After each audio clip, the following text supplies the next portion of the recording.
everyone, it's me, Connor Android, and today I just want to lie to people, but I don't want to be that guy who hops on trends, so I have to find someone else that isn't VR Chat Among Us. I don't know what to do though. Hello, I am Insane Creatures, the host you hate the most. If you don't hate me now, you'll hate me later. If you don't hate me later, I will make you hate me. I'm not here to be your friend, I'm here to make sure we all get along. After all, it's much more fun for me to break the bonds that bind you. Now, you guys are expected to follow my rules to the letter. However, I may twist, bend, and break my rules in any way I see fit. This is gold.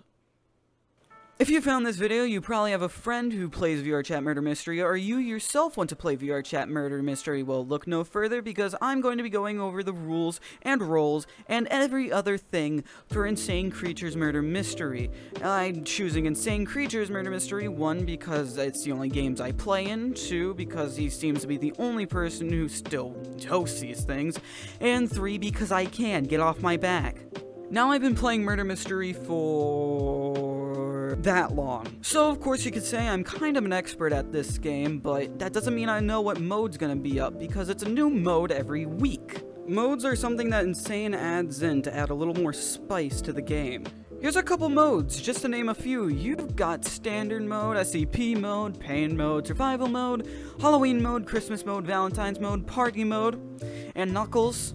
Of course, some of these modes aren't going to be played on weeks on end. Take Halloween mode, for example. That one's for a limited time during or near a Halloween day. And some modes just don't get used at all anymore, like Pain mode. I can't remember the last time I played Pain mode. What is this? Now, after Insane chooses a mode, he chooses a map. Now, there are a handful of maps to choose from, so I'm going to quickly list off all of them and give my opinion on them.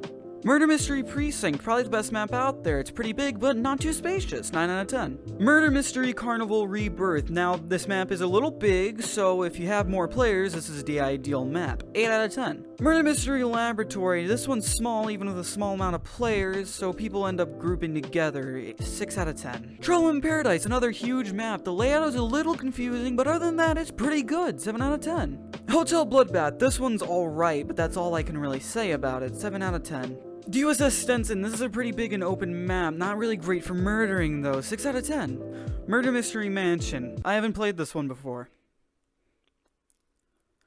6 out of 10. Murder Mystery Academy, this is way too big to be a murder mystery map, 5 out of 10. Peach's Castle, this was looking like a promising map and then it became very laggy. You could probably see now I'm lagging a little bit, 4 out of 10. Death's Edge 1 through 3.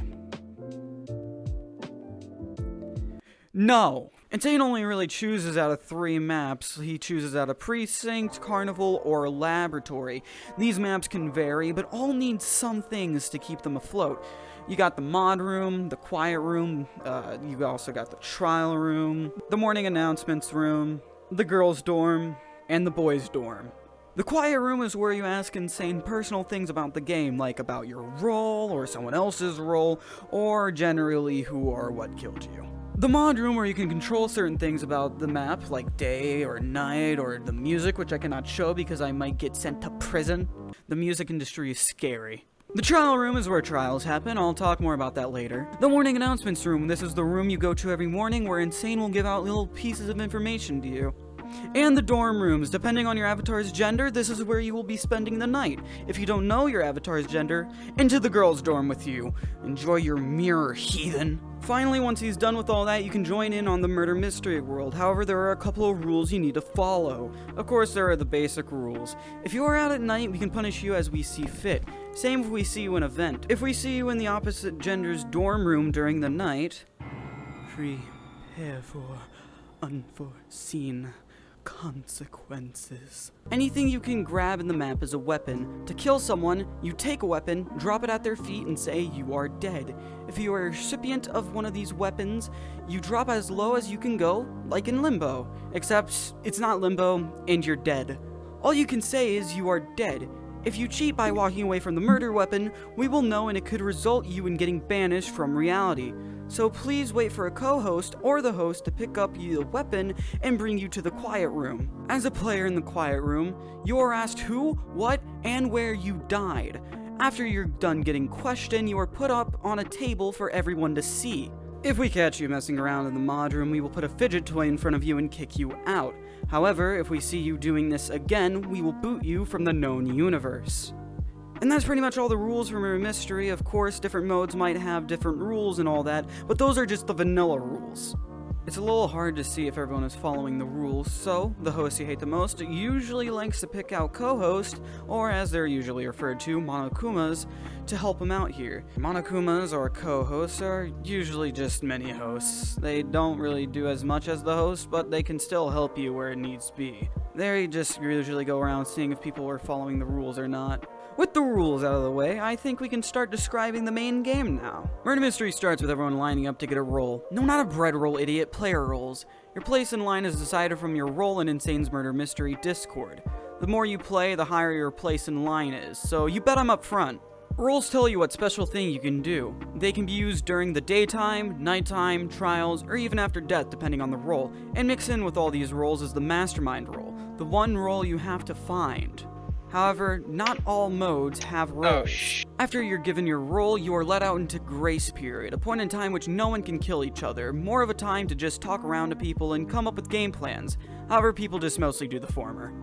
Grace Period lasts a day and a night, so it doesn't take too long to get into the good stuff of deception and murder. Once the first night ends, everyone is gathered around into the morning announcements room for introductions. Basically, everyone takes turns coming up to a podium or the middle of a table and introduces themselves by saying their name, one fun thing about themselves, and something of Insane's choosing. After that, Insane dismisses everyone, and the grace period ends. Once everyone is released into the actual game, people can pick up items and kill each other if they so desire, and once enough dead bodies are found, we head into a trial. A trial is very simple. Everyone gathers around near podiums and tries to figure out who killed the person, while the murderer tries to lie, deceive, and gaslight players to make people think it was someone else. Evidence is given at the very beginning of a trial that narrows it down a little bit. Evidence can be anything from gender to what they just ordered from Taco Bell. More evidence can be given if you have a detective role, but you rarely see it happen. Once time runs out in a trial, everyone votes up who they think did it, and the person with the most votes gets put in the center and gives out one final plea that it wasn't them. After that, the people on the outside of the circle get to press a red or a blue button to decide whether they die or live, something I wish courts would do. Depending on the votes, the person is either dropped to their death or taken out of the center, and the next person with the highest votes gets put in the chopping block instead. Once a trial ends, everyone gathers around Insane's chair of doom. Insane then confirms if you got it right or wrong. If you got it right, then good job, here's a gold sticker, go on with your day. But if you get it wrong, it's punishment time. Now there are two types of punishments in this game. One is out of trials, where if we see you breaking the rules, we'll slap you on the back of the hand and say, "Bad, you no longer have functioning eyelids, now go sit in the corner and think about what you've done." It'll heal in the morning. Then there's trial punishments. If you voted the wrong person, everyone gets lined up in a firing line and shot. No, not actually. Really though, everyone just has to go through a minigame. If you win these minigames, good job, go on with the rest of your day. However, if you lose these minigames, looks like you're gonna get punished. These punishments are just like normal ones. However, the later trial punishments could lead to a rager of the known universe. And this is fine. You go through that process a couple of times until there are a handful of you left. Then you either win the game, or you get into the Mastermind trial. Everyone sits around and tries to find out who the mastermind is by gaining 3 clues that the host gives out. And that's it. It's not that great. That's usually why you never really see it that much. Even though that is basically the entire game, there are still some miscellaneous stuff I have yet to talk about. People love to stick together in this game. It is probably the biggest issue you will come across. However, it is the co-host's job to split these people up, so keep an eye out for who's alone at the correct time. There is a kill limit, so you can't just go hoarding weapons in one corner of the map and throwing it at people and hoping to win. There is a coin hidden inside the map. If you find it, good for you. Go to the mod room as fast as you can because people will kill for that coin. It is very valuable. There are roles in the game that can just block kills, so you might want to keep an eye out for that. There is a rope and a gag in the map. The rope can be used to tie up people, while the gag can be used to, well, gag them. And finally, the biggest part of Insane's murder mystery game, his slogan. His slogan is self-explanatory, really. If you want to do something, try it, and if it works, it works. And that's it. If you want to partake in one of these games, it takes place every Saturday, 5 p.m. PST. That should appear on the screen right now. Like I said in the beginning of the video, it's a new mode every week. Of course, you might have preferences on other modes, like how I don't like score mode all too much. It's just Monokuma's getting punished for no reason whatsoever. However, you might find score mode fun because you get rewards out of it that you normally wouldn't. However, a lot of people's preferences include not liking party mode. I love party mode. Why don't people like party mode anymore? I just want to play minigames till the day I die.